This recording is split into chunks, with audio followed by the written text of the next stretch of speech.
All right, hello. Last chapter of Leviticus. I said I was going to get it done. Wife gets back tomorrow evening. Probably back to projects outside, not as much time. So maybe I'll even get into what is the next chapter? Numbers? Deuteronomy? I think it's Numbers. So maybe that's what I'll get into next tomorrow. But right now, we're going to finish up Leviticus. This has been interesting to say the least. I finally posted on Beartaria Times this YouTube page. I put it in like 2 letters. I've sent like 6 in like 5 or 6 years to Big Bear. I think twice I put that I have a YouTube channel in, but it's just been a lot of fun. Hopefully other people who are getting back into their faith or into faith for the first time, into Christianity, it inspires them to read through the Bible. And I know it can be boring, but it can be a lot of fun if you do it with other people. I fortunately got to grow up with like a sister who was big into reading and esoteric stuff herself. And I mean, she has very different opinions on a lot of things than me, but anyway, so we could banter back and forth. My dad was well versed, especially for a man of his generation, in not only the Bible but other religions and stuff like that. And I even had my closest friend growing up. He's was like Mormon adjacent, basically. My dad's best friend. It's I think the RLDS, Reformed Latter Day Saints, and so we got to banter back and forth because he grew up knowing his scriptures and everything too. In fact, we used to get. You can't do this today, I'm sure, but our bus driver would ask us Bible questions to get off. So the farm kids would come in on the buses and the town kids would already be on the playground. We'd have to sit and watch them. They weren't allowed to let us off the bus till a certain time. Like, come on. So he'd ask us Bible questions, and it was like basically me and my buddy who were the only ones who ever got let off. There was a Catholic kid who got a couple of them right, I think, but I just thought that was funny. Anyway, it's enjoyable, and if in today's day and age it's hard, I know, to get that close-knit group of friends, especially if you're homesteading, because you have to be at your homestead so much, and you have to be taking care of your personal life, and it's not as easy to travel 10, 15, 20 miles to get together with a group of people every week to talk about the Bible, scripture. I know that's what church should be, and hopefully you can find a Sunday school group or something, but as somebody who grew up in the church and still goes to church and is a chairman on our church board, I understand how lame that can be sometimes. So hopefully this inspires you with your group of bear friends, if you have some of those, or just more open-minded friends, to be able to talk about these. And Leviticus is a boring chapter usually, but I've really enjoyed it. So that's my beginning rant. Let's get into it. Leviticus 27, verse 1.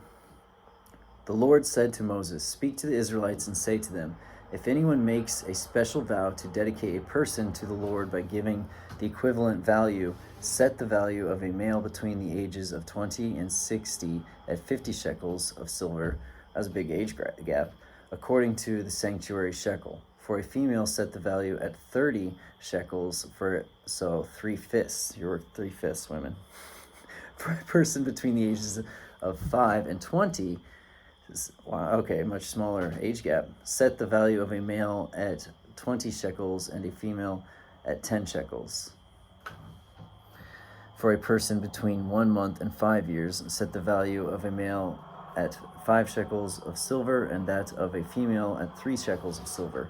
For a person 60 years old or more, set the value of a male at 15 shekels and a female at 10 shekels.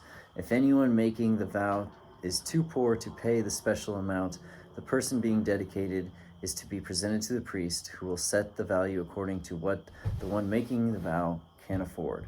All right, I got to get into some commentary to understand what the heck's going on.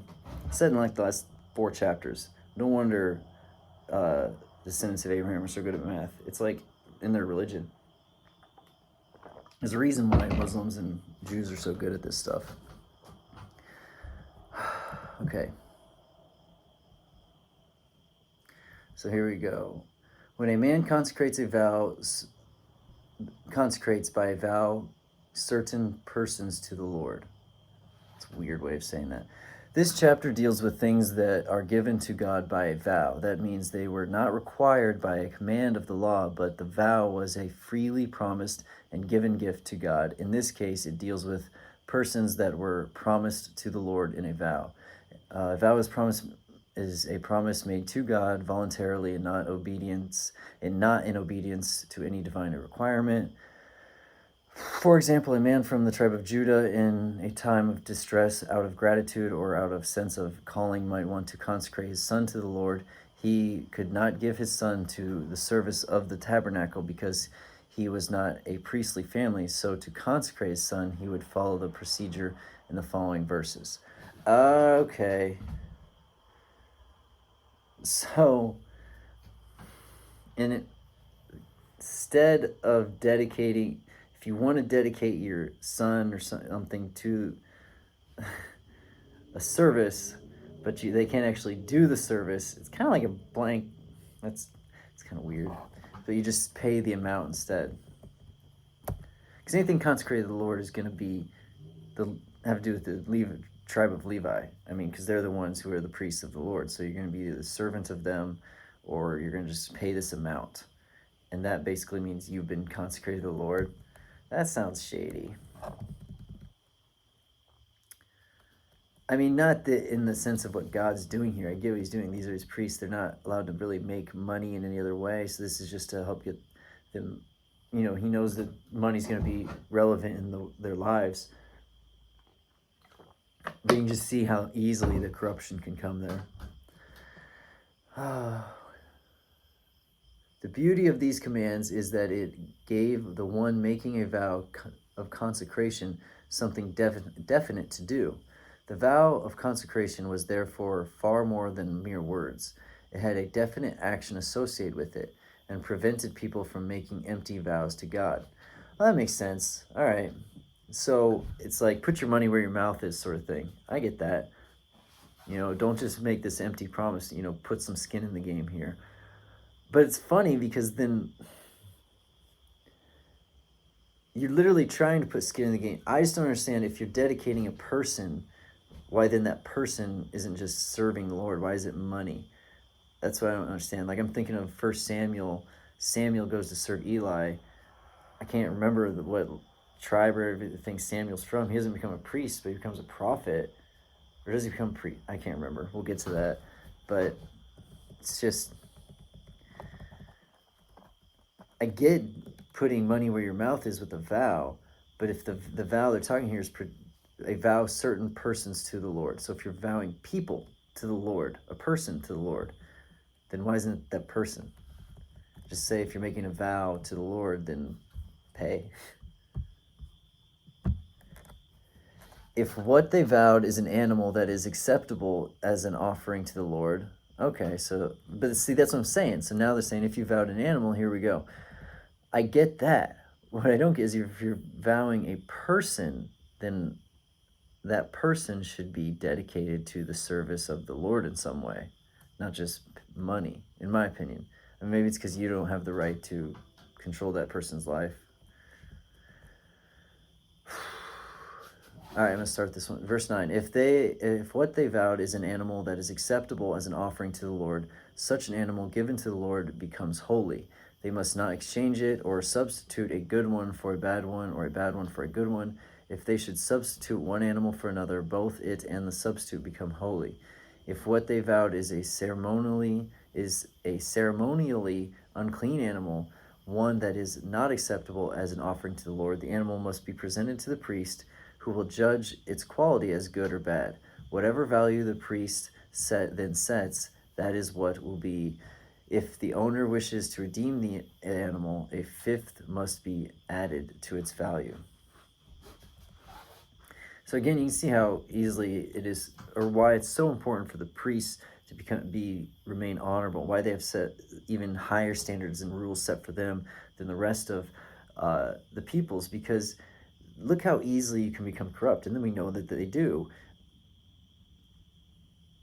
People are going to try and take advantage. There's going to be people who are like, yeah, I vow this and I vow that, and they're giving you like their worst animal just because it's empty words to them. And the priest, if he's on it, he knows it's like fine, but low value. But there might be somebody who's very poor, but they want to do what they can. Like Jesus talks about the woman who gave like her last 3 pennies or something like that, you know? So he wants to do what he can. He doesn't have like a completely perfect lamb to offer, but he has what this is the best one he has. And the priest, if he's an honest man and is a member of his community and knows what's going on, he's going to know the honesty in this man's eyes and the vow that he's taken. He's going to set a fair price. You understand? All right, let's see what this has to say.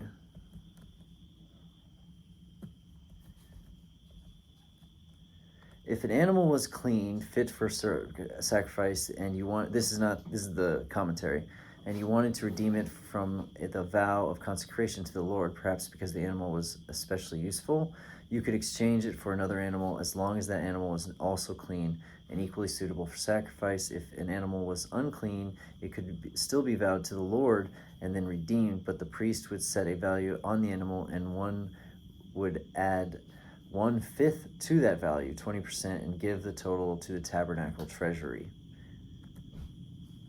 Makes sense. It's like it's a less valuable animal. Again, if one simply wanted to give their unclean animal, a donkey, for example, to the Lord, he could give it to a priest who would use it or sell it, giving the money to the tabernacle treasury. But if they desired to keep the animal while still consecrating it with a vow to the Lord, they had to pay the price. So it's, I mean, I get what they're saying here. It's like, if you're going to make a vow to the Lord, you have to put some kind of skin in the game here. But it's just, I guess I might be misunderstanding what a vow means. Like when you say, to me, when I say I vow my son to the Lord, that means like I'm going to do everything I can to raise my son to love and follow the Lord and to be in service of the Lord in any way he can. So that's what I get when I say vow a person. But now they're talking about vowing an animal. So are they talking about you make a vow and you back it up with the animal of the person? Like my vow is to, never watch porno again, and I vow it to the Lord on my son. And then is that what they mean by vow? It's kind of like making a bet, putting money in with your cards here sort of thing. Because like if you're not vowing an animal, you're giving the animal to the priest to use or to sell, or giving them the equivalent money of that donkey or that priest. So you're putting skin in the game behind a separate vow. So I guess the vow could be anything, and it's just here they're talking about what kind of skin in the game you have to put into it. See, these are things the commentaries don't answer for me. I have such weird, obscure questions that aren't really relevant to the message. And no one, I shouldn't say no one, but very few people think about them. So I never get them answered. But it's fun to ask. All right. If one dedicates their house as something holy to the Lord, the priest will judge its quality as good or bad, whatever value the priest then sets. So, okay, I'm starting to understand it more a little. So, like, a lot of people in their wills, they'll leave stuff to the church. Is that kind of what they're doing here? I mean, whatever value the priest then sets, so it will remain. If the one who dedicates their house wishes to redeem it, they must add 1/5 to its value, and the house will again become theirs. So you got to buy it back at 20% higher. Again, this is just money going to the priest class. So you can see how corruption can influence them so heavily and why I ended up doing it, and why it's so important if you're in these positions of power to be such an honorable person, or to only put honorable people in those positions, to constantly keep them in check. Don't idolize. You see a lot of that idolization of politicians anymore. Oh, you got to keep on them. Like, that's why I like listening to Anomaly, because he just stays on people. I mean, I know he's kind of like super into RFK, it seems like, and other people, but he's open to criticize, and he will criticize. And anyway, that's what you have to do with that sort of thing. Anyway, the vow thing, it's like, basically it's just charity to the church. Is that what it is? If anyone dedicates to the Lord part of their family land, so its value, this is dedicate though. It's not vowing. Its value is to be set according to the amount of seed required for it. 50 shekels of silver to a homer of barley seed. If they dedicate a field during the year of Jubilee, the value has been set remains. But if they dedicate a field after the Jubilee, the priest will determine the value according to the number of years that remain until the next year of Jubilee, and its set value will be reduced. If the one who dedicates the field wishes to redeem it, they must add a fifth to its value, and the field will again become theirs. However, they do not redeem the field, or if they have sold it to someone else, it can never be redeemed.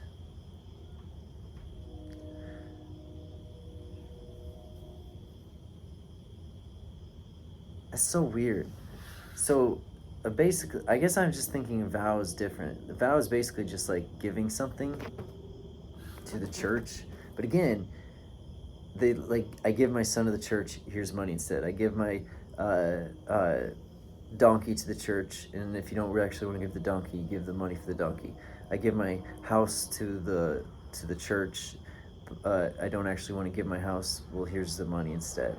Or if I do, but then I want to buy it back, here it is at 20% higher. It's just the vow thing that's confusing me, because I always think of a vow as like, I vow to do this thing, and then I'm backing it up with my property. That's what I would think a vow is. If anyone dedicated to the Lord a field that they bought, which is not part of the family land, the priest will determine its value up to the year of Jubilee, and the owner must pay its value on the day as something holy to the Lord. In the year of Jubilee, the field will revert to the person from whom it was bought, the one whose land it was. We went over that in the year of Jubilee and the rules of that. Every value is to be set according to, set according to the sanctuary shekel. 20 gerahs to the shekel. All right, better jump over to some commentary. There really isn't much. You'd think there'd be more in this. So about the fields, the deals with land that did not belong to the buyer's property. Oh yeah, it's self-explanatory. All right. No one, however, may dedicate the firstborn of an animal, since the firstborn already belongs to the Lord. Whether an ox or a sheep, it is the Lord's. If it is one of the unclean animals, it may be bought back at its set value, adding a fifth to the value of it. If it is not redeemed, it is to be sold at its set value. JR! He's probably doing something good, giving a raccoon away or something. But nothing that a person owns and devotes to the Lord, whether a human being or an animal or family land, may be sold or redeemed, whether so devoted, is most holy to the Lord. Okay. But nothing that a person owns and devotes to the Lord, whether a human being or an animal or a family land, may be sold or redeemed. Everything so devoted is most holy to the Lord. Let's check out the commentary there.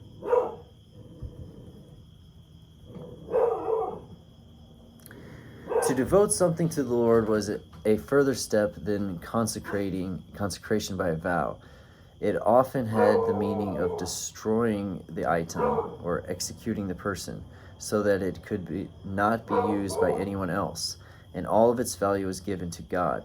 Therefore, if something was already declared a devoted offering, it could not be given in a vow. It already belonged to God and was most holy to the Lord. Okay, so a dedication is different than a vow. I'll scroll back up here and read what a vow is one more time.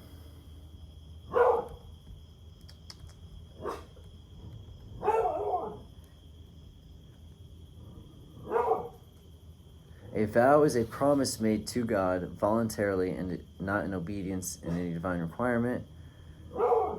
For example, a man from the tribe of Judah in a time of distress, out of gratitude or out of sense of calling, I read this, might want to consecrate his son to the Lord. He could not give his son to the service of,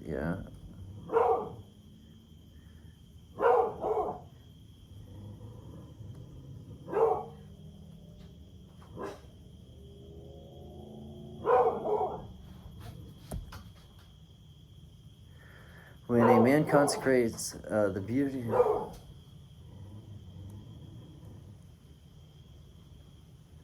Well, okay, it was not a sin to refrain from making a vow, but once a vow was made, it had to be kept. Substitution could not be made, however, and it was this possibility of making a substitution that distinguished the vow from the sacrificial offering. Still, vow just seems different. Like, what is... I promise my son, or is it like a vow says a promise, it's voluntary? So is it like, I promise my donkey to you? Or is it, I promise to you this thing, and I'm going to back it up, put my money on the table, my money is my donkey? Like, I don't fully understand that, like, thing right there. It's not even relevant to the message. I get that. It's confusing to me. No person devoted to destruction may be so ransomed. They are to be put to death. Whoa.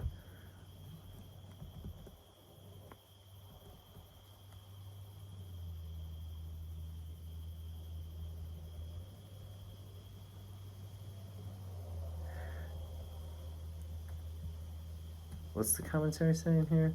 All right. In this sense, also, one could not escape execution by being bought back from the Lord. They had to face their fate of penalty. An example of this is found in 1 Samuel 15, when King Saul was commanded to bring God's judgment against the Amalekites. They were devoted and doomed to destruction. Saul failed to... Oh, yeah. All right. So you can't use the buyback program to get yourself out of execution. Makes sense?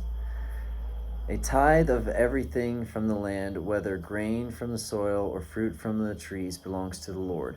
It is holy to the Lord. Whoever would redeem any of their tithe must add a fifth of the value to it. Every tithe of the herd and flock, every 10th animal that passes under the shepherd's rod, will be holy to the Lord. No one may pick out the good from the bad, or make any substitutions. If anyone does make substitutions, both the animal and substitution become holy and cannot be redeemed. These are the commands the Lord gave Moses at Mount Sinai for the Israelites. So again, I talked about this in the last video. Big Bear is all about utilitarianism. Think about what's going on in this chapter here. Moses getting the law from Mount Sinai for his people who just came out. I mean, when they went into Egypt, it was basically Jacob and his clan and his grandkids and some servants and stuff. I mean, it would have been like a small village. They're a nation when they come out. And all they've known since then is Egypt, paganism, raw obelisks and all this stuff, okay? And they were set apart. Circumcision helped set them apart from that sort of stuff. Now they're coming out and they're wandering the wilderness. Every single chapter with the laws, people say it's harsh. Understand what's going on, okay? It's like a moving military camp, just wandering the wilderness with enemies around them.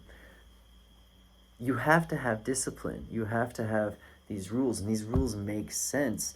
I think they make sense in today's day and age. They might seem harsh, and maybe we would adjust the harshness of them.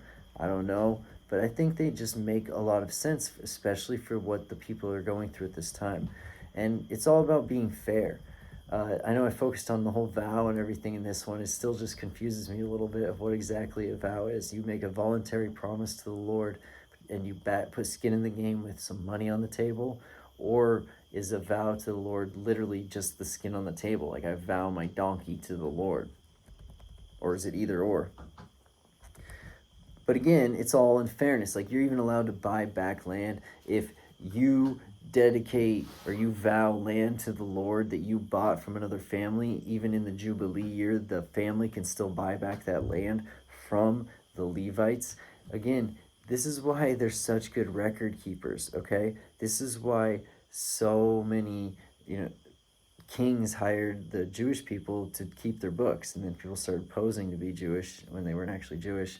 And kind of stuff started happening, but because they're so honest and honorable and follow these rules, because it's part of their religion, it's been ingrained in them. And I wish it was ingrained in all of our hearts as well, to, the honesty, fairness of trade, like understanding. Look what God's doing here. He makes so many exceptions for, if you're poor, you can still do this. We see this in the offerings, all throughout the book of Leviticus.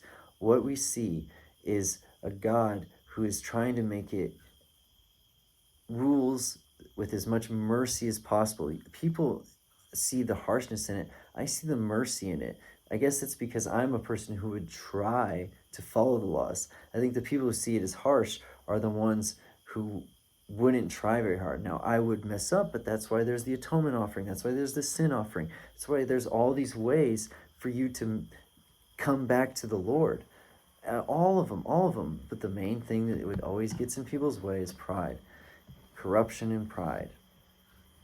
In this book of Leviticus, I keep saying Levi, the laws specifically for the priests, but the laws given at Mount Sinai, this book right here helps us at the foundation of how we should try to live our lives, because the whole tribe of Israel is supposed to be priests unto the world. These are the priests of the priests. If you're someone who sits in a position of power, and it could be something as small as, a Little League baseball coach with all those boys looking up to you, you have to present yourself in the most honorable way. And I'm not saying you're going to be flawless, you're going to be perfect. None of us are. But if you approach it that way, especially, Big Bear talks about public versus private. Try as much as you can to clean up your private, but definitely keep your public as clean as possible. It used to be called professionalism, but fair, honest, and have someone with integrity who has mercy, but is all, it's that harsh mercy. You know what I'm talking about? Like male mercy, where you aren't easy on people. You want them to be their best and push their best, but you understand that they're going to fail, and you will be there and help them and show them it's okay. Again, sin offering, atonement offering, all these things, the fellowship offering, all of these things are ways for you to make atonement, come back to the Lord. There's all these ways that even if you're poor, you can make, bird offerings instead of lamb offering, blah, blah, blah, blah, blah. It's all about having faith in God, losing your pride, and how to have a society that's going to function, okay? In the very last chapter, we talked about the blessings that you'll have if you follow these and the punishments. If you just try your best to follow these laws, especially as a society, blessings will come. People may roll their eyes at it, but it's been proven throughout history. And then few generations forget to do it, and the society collapses. And they blame the people who founded this society, even though it rocked when it started, with these values. Anyway, done with Leviticus. Hope everyone has a wonderful afternoon, evening, or good night. God bless.